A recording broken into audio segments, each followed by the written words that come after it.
হেমন্ত tutorial হোমের পক্ষ থেকে সবাইকে শুভ সন্ধ্যা। আজ আমরা ইংলিশের এক নতুন অধ্যায় নিয়ে এসেছি। আজকে আমরা ক্লাস 11-এর একটা নতুন নাটক শুরু করতে যাব। তো এই নাটকটা হচ্ছে উইলিয়াম শেক্সপিয়ারের লেখা অ্যাজ ইউ লাইক ইট। এই অ্যাজ ইউ লাইক ইট সম্পর্কে আমাদের জানতে গেলে প্রথমে অ্যাজ ইউ লাইক ইট কি ধরনের নাটক সেটা প্রথমে আমাদেরকে জানতে হবে। তো অ্যাজ ইউ লাইক ইট হচ্ছে একটা রোমান্টিক একটা নাটক এবং একটা কমেডি নাটক, একটা হাস্যকর রোমান্টিক নাটক বলা হয় এই অ্যাজ ইউ লাইক ইটকে। এই অ্যাজ ইউ লাইক ইট এই নাটকে অনেক চরিত্র আমরা দেখতে পাবো আস্তে আস্তে। তো ডিউক সিনিয়র যিনি ছিলেন সেখানকার মেন রাজা, সেই ডিউক সিনিয়রকে তাড়িয়ে দিয়ে যে রাজা হবেন তিনি হচ্ছেন তারই ভাই ডিউক ফ্রেডেরিক। এই ডিউক সিনিয়রের মেয়ে ছিলেন হচ্ছে রোজালিন্ড, ডিউক ফ্রেডেরিকের মেয়ে ছিলেন হচ্ছে সিলিয়া। এরা হচ্ছে খুবই ভালো একজন বন্ধু, প্লাস হচ্ছে এদের মধ্যে একটা দুই বোনের মধ্যে সম্পর্কও খুব ভালো ছিল, যেটা তাদের বাবাদের মধ্যে ছিল না। যেমন ডিউক সিনিয়র এবং ডিউক ফ্রেডেরিক দুই ভাইয়ের মধ্যে সবসময় দ্বন্দ্ব চলতো। সেই জন্য ডিউক সিনিয়রকে সেখান থেকে তাড়িয়ে দিয়ে ডিউক ফ্রেডেরিক রাজা হন সেই ফ্রান্সের। এবং তাদের মানে ভাগাভাগি হয়ে যাওয়ার পরেও, সে তাকে তাড়িয়ে দেওয়ার পরেও তিনি যখন বনবাসে চলে যান তার আরো কিছু নোবেল ম্যানদেরকে নিয়ে, তখনও কিন্তু রোজালিন্ড তার বাবার সঙ্গে যায়নি।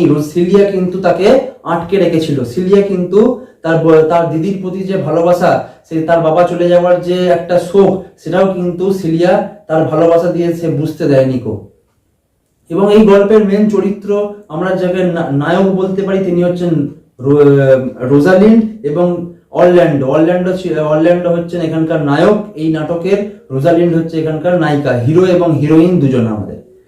তো প্রথমেই আমরা জেনে নিই উইলিয়াম শেক্সপিয়ার এই নাটকটা তিনি লিখেছিলেন এবং প্রথম যে ফার্স্ট ফোলিওতে প্রথম পাবলিশ হয়েছিল এই নাটকটি 1623 সালে 1623-তে। এবং উইলিয়াম শেক্সপিয়ারের এই লেখা এই স্টেজ পারফরমেন্স হয়েছিল 1598 থেকে 1600-এর মধ্যে। এই 2 বছর ধরে এই নাটকটির স্টেজ পারফরমেন্স হয়। তখনকার দিনে মেয়েরা কোনো নাটকের মঞ্চে আসতে পারতো না বলে কি করা হতো, তখন ছেলেরাই মেয়ে সেজে সেই মেয়েদের অভিনয় করতে হতো ছেলেদেরকে। তো এটা আমরা এখান থেকে দেখতে পাবো। এবং এই গল্পের মেন হচ্ছে তখন ফ্রান্সের রাজা। তো আমরা যেভাবে শুরু করতে যাবো এই গল্পটাকে, সেটা আমরা এখানে টেক্সট বই থেকে আমরা দেখে নিতে পারি পেজ নাম্বার 13-এ। তো প্রথমেই শুরু করার আগে তো আমরা দেখে নেবো যে কিভাবে তাদের মধ্যে ভাগ হচ্ছে, মানে কিভাবে এই গল্পটা ফ্রান্সের যে রাজা কিভাবে তাকে ডিউক সিনিয়রকে, যিনি রাজা ছিলেন মেন, তাকে কিভাবে তাড়ানো হচ্ছে, ডিউক ফ্রেডেরিক কিভাবে তাড়িয়ে নিয়ে কি জিনিস আনা হয়েছে সেখানে, ফ্রান্সেতে কি জিনিস হচ্ছে এবং তাদের পরিবারের মধ্যে কি হচ্ছে, সেই দ্বন্দ্ব আমরা দেখে নেব। তো প্রথমেই আমরা শুরু করি। The story begins at a time when France was divided into provinces or dukedoms. তো গল্পের শুরুর আগে আমরা কি দেখছি না, ফ্রান্স যে দেশ, সেই দেশটা সেই সময় অনেক প্রভিন্সেস এবং ডিউকডমস এবং অনেক জায়গায় টুকরো টুকরো অংশে ভাগ করা ছিল। In one such province there was a usurper who had deposed and banished his elder brother the lawful duke. কি বলছে, এই টুকরো টুকরো অংশেরই একজন রাজা ছিলেন, তিনি হচ্ছেন ইউজারপার মানে কি এখানে, মানে যে অন্য একজনকে তাড়িয়ে দিয়ে যে সিংহাসনে বসে তাকে বলা হয় ইউজারপার। তো যিনি অন্য একজনকে তাড়িয়ে দিয়ে সেই সিংহাসনে আবার বসেন তাকে বলা হচ্ছে এখানে ইউজারপার। তো হু হ্যাড ডিপোজড অ্যান্ড ব্যানিশড, যাকে বনবাসে পাঠানো হচ্ছে, ব্যানিশড মানে হচ্ছে বনবাসে পাঠানো, হিজ এল্ডার ব্রাদার তার বড় ভাইকে, দ্য লফুল ডিউক যিনি ছিলেন হচ্ছে একজন লফুল ডিউক, খুব ভালো একজন রাজা ছিলেন, খুব ভালো একজন রাজত্ব তিনি চালাতে পারতেন। সেখানকার লফুল মানে একদম নিয়ম নীতি মেনে সবকিছু রাজত্বকে তিনি চালাতে পারতেন। The Duke, who was driven away from his kingdom by his younger brother, retired to the forest of Ardennes along with his faithful followers. তো যে বনেতে তারা চলে গেছিল, যে বনেতে তাকে তাড়িয়ে দেওয়া হয়ে যাওয়ার পর, সেই তার যে রাজ সিংহাসন মানে সে যে সিংহাসনচ্যুত হয়ে যাওয়ার পর তার ইয়ঙ্গার ব্রাদারের কাছ থেকে তার ছোট ভাই যখন সেই রাজত্ব মানে সেই সিংহাসনে যখন বসেন, তিনি সেই চেয়ারে যখন বসেন, সেই বড় ডিউক যিনি ছিলেন মেন রাজা ডিউক সিনিয়র, তো তিনি কি করলেন, তিনি সব তাদের অন্যান্য যারা ফলোয়ার্স ছিলেন, অন্যান্য যারা নোবেল পার্সন ছিল, যারা ডিউক সিনিয়রকে খুব ভালোবাসতো, তারা কোথায় চলে গেল, তারা তাড়িয়ে দেওয়ার পর তারা চলে গেল ফরেস্ট অফ আর্ডেন, সেই জঙ্গলটার নাম হচ্ছে Arden. These people soon got accustomed to the lazy life of the forest and they felt it to be more relaxing than the life of a court. আমরা কি জানি, একটা রাজত্ব, একটা রাজ সিংহাসন, একটা গোটা রাজত্ব চালাতে গেলে প্রচুর পরিমাণে পরিশ্রম করতে হয়। মানুষের মানে যারা আর কি প্রজারা হয়, সেই প্রজাদের দুঃখ কষ্ট সবকিছু দূর করতে গেলে একটা রাজাকে সবসময় পরিশ্রম করতে হয়, রাজাকে জানতে হয়। তারা এবার এখানে এই অ্যাকাস্টাম টু মানে কি, তারা মানে কিভাবে মানিয়ে নিচ্ছে নিজেদেরকে, ফরেস্টে এসে তাদের আর কোনো কাজ নেই, তাদের খাওয়া দাওয়া শুধু শুধু একটাই চিন্তা, তারা খাবে কি করে, তারা থাকবে কোথায়, শুধু এই দুটো চিন্তা তাদের মাথার মধ্যে ঘুরে বেড়ায়। সেই জন্য কি বলছে, তাদের লাইফ কিন্তু এখানে এসে এই ফরেস্ট অফ আর্ডেনে এসে তাদের কিন্তু জীবন খুবই লেজি হয়ে গেছে, একদমই পুরো লেজি হয়ে গেছে। And they felt it to be more relaxing from the life of a court. তারা এখানে এসে দেখছে যে এই কোর্টের লাইফের থেকে আমাদের এই ফরেস্ট লাইফ অনেক বেশি ভালো, এখানে কোনো চিন্তা নেই, এখানে প্রজাদের কোনো সমস্যা দূর করতে হয় না, এখানে একদম লেজি, একদম মানে ল্যাভিশলি ভাবে লাইফকে লিড করতে পারি আমরা। They led the life like that of Robin Hood of England. Robin Hood হচ্ছে একটা মানে আর কি পাখি, সেই পাখি যেমনি শুধু ঘুরে বেরিয়ে একদম মানে অলস ভাবে জীবন কাটায়, সেরকম হচ্ছে এখানেও এই লোকেরা ডিউক সিনিয়রের সঙ্গে যারা এসছেন তারা একদম অলস ভাবে জীবনযাপন করছেন এই ফরেস্ট অফ আর্ডেনে এসে। And to this forest many noble youths came and spent their leisure time as they did in the golden age. সেই গোল্ডেন এজে তারা যেমনি একদম মানে একটু অলস ভাবে জীবন কাটিয়েছিল, লেজার লাইফ লিড করেছিল, সেই কমফোর্টেবল লাইফ লিড করেছিল, সেরকম একটা তারা জীবন এখানে পাচ্ছে। In summer they took rest under the shade of the trees, watching the playful sports of the forest deer. তারা গ্রীষ্মকালে কি করেছে, গ্রীষ্মকালে এখানে তারা কি করতো, তারা রেস্ট নিত। কোথায় রেস্ট নিত? একটা গাছের তলায় বসে তারা রেস্ট নিত, সেইখানে ছাওয়াতে তারা রেস্ট নিত। তারা রেস্ট নিয়ে কি দেখতো, সেই হরিণদের খেলা দেখতো, সেখানে চারিদিকে হরিণগুলো ছুটে বেড়াতো, দৌড়ে বেড়াতো, সেই হরিণদের খেলা তারা দেখতো। They even felt sad that they had to kill those deer for food. তারা এটা ভেবেও দুঃখ পেত যে তাদের খাবারের জন্য এই হরিণগুলোকেই মেরে, এই একদম সেই এই হরিণগুলোকে যেই হরিণগুলোকে তারা দেখতো যে খেলতো, সেই অসহায় হরিণগুলোকে তারা মেরে তারা নিজেদের খাবার জোগাড় করতো সেখান থেকে। In winter when the cold wind blue, এই গ্রীষ্মকালটা যা হোক করে তারা কাটিয়ে নিত, কিন্তু শীতকালে ছিল তাদের মধ্যে, তাদের কষ্ট ছিল, তারা সেখানে শীতকালে কমফোর্টেবল লাইফ লিড করতে একদমই পারেনি। কি বলছে, winter when the cold wind blew the duke suffered from cold but said this chilling winds which blow upon my body R true কাউন্সেলার্স।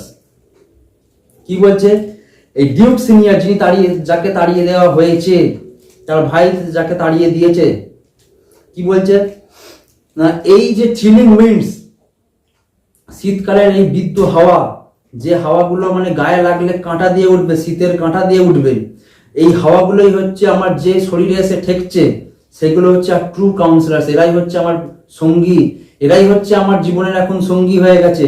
সুতরাং এদেরকে আপন করে নিতে হবে। দে ডু নট ফ্ল্যাটার, তারা আমাদের সঙ্গে কখনো কি করবে না, ফ্ল্যাটার করবে না, মানে ফ্লার্ট করবে না কখনো আমাদের সঙ্গে, আমাদেরকে কখনো বোকা বানাবে না। But represent truly to be my condition, তারা আমাদের পরিস্থিতি হিসাবে তারাও যেমনি এই পরিস্থিতিতে এসে আমাদেরকে মানছে, আমরা এই পরিস্থিতিকে কি করব, এই শীতের পরিস্থিতিকে আমাদেরকেও মানিয়ে নিতে হবে। অ্যান্ড দো দে বাইট শার্পলি, তারা যত আমাদের দেহতে এসে কামড়াচ্ছে, কামড়ে ধরছে, মনে হচ্ছে ফ্রান্সে তো প্রচুর ঠান্ডা, সেই ঠান্ডাতে কি হচ্ছে, সেই হাওয়া পুরো একদম কামড়ে ধরছে শরীরের মধ্যে এসে। Their tooth is nothing like as keen as of unkindness and ingratitude, তারা একদম পুরো দয়ালু নিষ্ঠুর ভাবে একদম তারা যখন কামড়ে ধরছে, কিন্তু তাদেরকে কিছু করার নেই, আমাদেরকে থাকতে হবে, তাদেরকে আপন মেনেই আমাদেরকে থাকতে হবে, এবং এরা কখনো আমাদেরকে ঠকাবে না।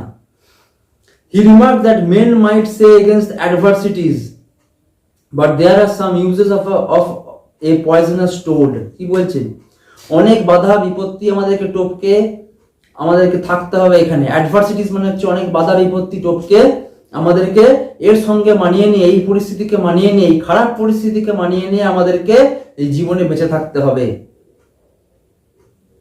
এখানে আরেকটা জিনিস তুলনা করেছে পয়জনাস টোডের সঙ্গে, ব্যাং, টোড হচ্ছে ব্যাং, একটা বিষাক্ত ব্যাঙের সঙ্গে এই অ্যাডভার্সিটিসকে তুলনা করা হচ্ছে। আমাদের যে জীবনের যত বাধা বিপত্তি আছে, এই বাধা বিপত্তিকে এখানে একটা পয়জনাস একটা বিষাক্ত ব্যাঙের সঙ্গে তুলনা করা হয়েছে। In this way the duke drew lessons from nature and he found terms in trees. এই নেচারের সঙ্গে এইভাবেই তিনি এই পরিবেশকে মানিয়ে নিতে চাইছেন এবং মানিয়ে নিচ্ছেন সেখানে গিয়ে। এবং he found terms in trees, সে কি অদ্ভুত অদ্ভুত জিনিস সে খুঁজে পাচ্ছে। এটাই হচ্ছে এখানকার কমেডি। এখানকার কমেডি কি, এখানকার হাস্যকর কি, টার্মস ইন ট্রিজ, জিভ ঝুলছে, যেন মনে হচ্ছে সেখানে সে গাছেতে জিভ খুঁজে পাচ্ছে। Books in the following streams, নদীর বয়ে যাওয়া সেই নদীর মধ্যে বইকে খুঁজে পাচ্ছে। সারমনস ইন স্টোনস, কিছু স্মৃতি সেখানে লেখা আছে। সেই সারমনস, বড় বড় রাজাদের যে বড় বড় লোকেদের যে সারমনস লেখা থাকে, সেই খোদাই করা পাথরের মধ্যে সেই সারমনসের সেই স্টোনসের মধ্যে সেই সারমনকে খুঁজে পাচ্ছে, বড় বড় স্মৃতিসৌধ খুঁজে পাচ্ছে সেখানে। অ্যান্ড গুড ইন এভরিথিং, আর প্রত্যেকটা জিনিসের মধ্যে তিনি ভালো কিছুকে খুঁজে পাচ্ছেন। কোনো খারাপ কিছু থাকলেও সেখানে তিনি ভালো কিছুকে খুঁজে পাচ্ছেন। এটাই হচ্ছে এখানকার রোম্যান্টিক মুডকে এখানে তুলে ধরা হয়েছে। The banish Duke had a daughter named Rosalind. এই ব্যানিশ ডিউকের যাকে তাড়িয়ে দেওয়া হয়েছে, তার মেয়ে ছিলেন, তার একটা মেয়ে ছিল, তার নাম কি, Rosalind. And like her father she was also thrown out of the dukedom, তাকেও সেই ডিউকডম থেকে বাইরে বার করে দেওয়া হয়েছে। কিন্তু কি, but she still remained in the palace being the companion of Celia, the present duke's daughter. Celia কে ছিলেন, এখন যে সেখানকার ডিউক, এখন সে যেখানকার রাজা, তার মেয়ে ছিল হচ্ছে সিলিয়া। কিন্তু সিলিয়ার জন্যই তাকে সেই প্যালেসে থাকতে হচ্ছে, সেই রাজপ্রাসাদে তাকে থাকতে হচ্ছে। The discord between the duke and his brother did not at all affect the friendship between the two sisters. কি বলছে না, ভাই ভাইয়ের যে দ্বন্দ্ব, সেই ভাই ভাইয়ের দ্বন্দ্ব কিন্তু এই দুই বোনের মধ্যে কোনো এফেক্ট করেনি। দুই বোনের সম্পর্ক এবং দুই বোনের যে বন্ধুত্বের মতো সম্পর্ক, এই সম্পর্কের মধ্যে কিন্তু কোনো এফেক্ট পড়েনি, কোনো ক্ষতি হয়নি। এরা দুজনে কিন্তু দুই বোনকে খুব ভালোবাসে এবং এরা দুই বোন একসঙ্গেই থাকতে চায় সবসময়। এরা একদম পুরো বন্ধুত্বের মতো নিজেদের মধ্যে মেশে। In fact, Celia tried to comfort Rosalind whenever she became sad thinking of her father.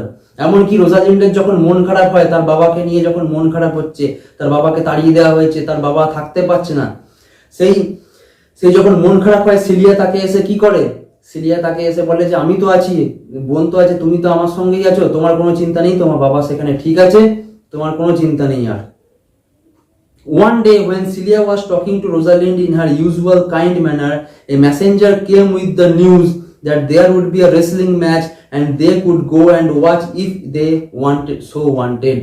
বলছে একদিন তাদের মধ্যে যখন কথা হচ্ছে, নিজেদের মধ্যে সিলিয়া এবং রোজালিন্ড নিজেদের মধ্যে কথা বলা করছে, সেই সময় একজন মেসেঞ্জার, সেই সময় একজন দূত এসে কি করলো, সেই দূত বলছে যে আমাদের এখানে একটা রেসলিং ম্যাচ হবে, মানে রেসলিং বাউট মানে কুস্তি খেলা হবে, সেই কুস্তি খেলা যদি তোমরা দেখতে চাও তাহলে তোমরা দেখতে যেতে পারো। Celia agreed to go thinking that it would amuse Rosalind.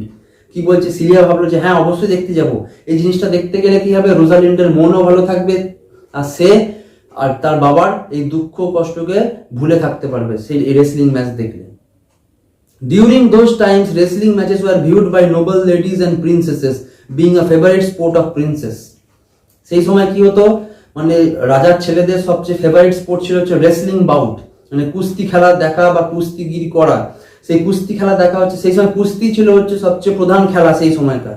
আর সেই সময় কুস্তি খেলা কারা দেখতো, একমাত্র নোবেল লেডিস, যারা বড় বড় যারা লেডিস ছিল, মানে একটু বড় লোকদের মতো, মানে যারা একদম মানে কাছের জিনিস, যারা মহিলা, মানে বড় বড় সব মহিলা নোবেল পার্সনরা দেখতে পেত এবং প্রিন্সেসেসরা দেখতে পেত। প্রিন্সেসদেরকে অ্যালাউ করা হতো, মানে রাজার মেয়েদেরকেও অ্যালাউ করা হতো এই রেসলিং খেলা দেখার জন্য। But here they thought that they would face a tragedy as a practiced wrestler was to fight an inexperienced young man. তারা একটা জিনিসে ভয় পেয়েছিল কি না, একজন প্র্যাকটিসড রেসলার, একজন বিশাল শক্তিশালী, একজন প্র্যাকটিসড, একজন প্রফেশনাল রেসলার, সেই কুস্তিগিরের সঙ্গে কে লড়বে, একজন ইনএক্সপেরিয়েন্স, মানে যে কোনোদিন লড়েইনি, সেই একজন ইনএক্সপেরিয়েন্সড ইয়ং ম্যান, একটা যুবক ছেলে, সেখানে একটা যুবক লোক সেখানে সে লড়বে, একজন যে হচ্ছে ইনএক্সপেরিয়েন্স, যার কোনো অভিজ্ঞতাই নেই এই লড়া সম্বন্ধে, এই রেসলিং সম্বন্ধে যার কোনো অভিজ্ঞতা নেই, এই কুস্তি সম্বন্ধে যার কোনো অভিজ্ঞতা নেই, যে কোনোদিন করেইনি কুস্তি, তাকে লড়তে হবে একজন প্রফেশনাল কুস্তিগিরের সঙ্গে। When the Duke saw that both the ladies had come to watch such an uneven match between a practiced wrestler and a young man, the Duke asked them to dissuade the young man from fighting.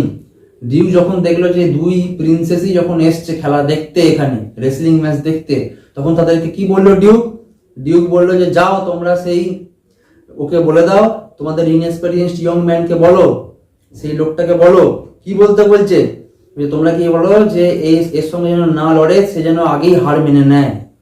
At first Celia tried to resist the youth from taking up such an unequal challenge, and then Rosalind by her kind words tried to change his mind from the ensuing fight.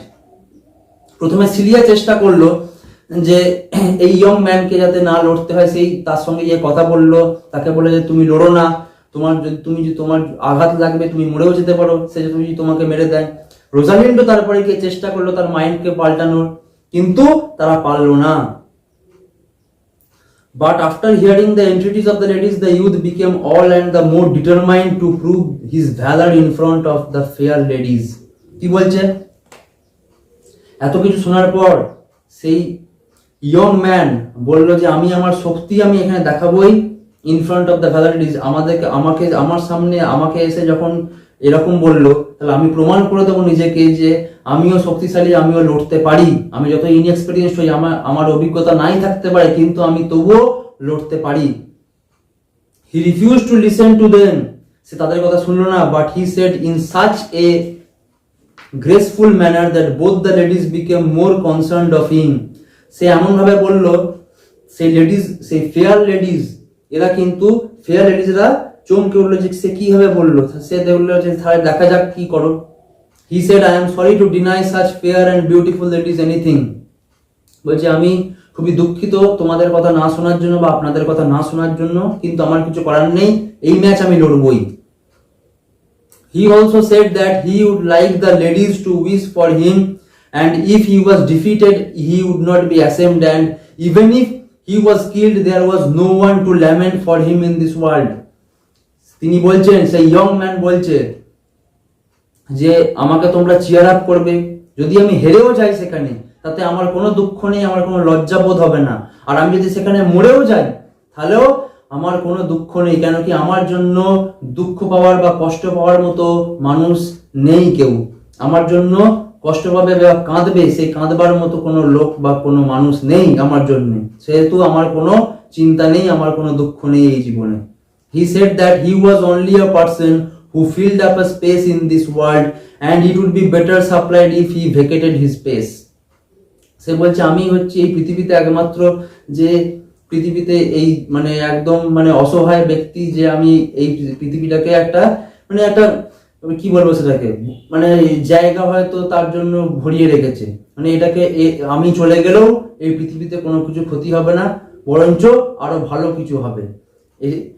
তো এই হচ্ছে এখানকার, এতদূর আমরা জানতে পারলাম যে young man কি বলছে। ইয়ং ম্যানের সঙ্গে একজন ইনএক্সপেরিয়েন্সড ইয়ং ম্যান লড়তে যাচ্ছে একটা রেসলিং বাউট ম্যাচ, একজন প্রফেশনাল রেসলারের সঙ্গে, একজন প্র্যাকটিস রেসলারের সঙ্গে। এবং আমরা এখানে আরো কি দেখতে পেলাম, এখানে দুই বোন রোজালিন্ড এবং সিলিয়ার বন্ধুত্ব দেখতে পেলাম। মানে একজনের বাবা চলে যাওয়ার পরেও তার বোন যে তাকে কিভাবে ভালোবেসে তাকে রেখেছে, তাকে সবকিছু ভুলিয়ে রেখেছে, সেটাই আমরা এখানে দেখতে পেলাম। এবং আমরা কি দেখতে পেলাম যে যেই ব্যানিশ ডিউক মানে যাকে বনবাসে পাঠানো হয়েছে সেই ফরেস্ট অফ আডেনে, সেখানে গিয়েও সে কি করছে, সেই হরিণ তারা হরিণদের খেলা দেখছে, হরিণ মেরে খাচ্ছে, সবকিছুর মধ্যে সে ভালোকে খুঁজে পাচ্ছে, একটা রোমান্টিক মুডকে সেখানে খুঁজে পাচ্ছে। আর কি হচ্ছে এখানে, যে প্রত্যেকটা অ্যাডভার্সিটিস, প্রত্যেকটা জিনিস, প্রত্যেকটা বাধা বিপত্তিকে একটা অপরচুনিটি হিসাবে মনে করছে। এটা হচ্ছে প্রত্যেক দিনের অপরচুনিটি হিসাবে মনে করছেন এখানে যে ব্যানিশ ডিউক, যাকে তাড়িয়ে দেওয়া হয়েছে, এবং তিনি প্রত্যেক জিনিসের মধ্যে ভালো কিছুকে খুঁজে পাচ্ছেন। এই হচ্ছে আমাদের এখানকার মেন সামারি এইটুকুর মধ্যে। তো আজ আমরা এখানেই পার্ট 1 কে শেষ করলাম। পরবর্তী ক্লাসে আমরা আবার পার্ট 2 কে নিয়ে আসবো। আশা করছি আপনারা ভালো থাকবেন, সুস্থ থাকবেন, আর বেশি বেশি করে শেয়ার করবেন। অবশ্যই ভালো লাগলে সাবস্ক্রাইব করবেন। ধন্যবাদ।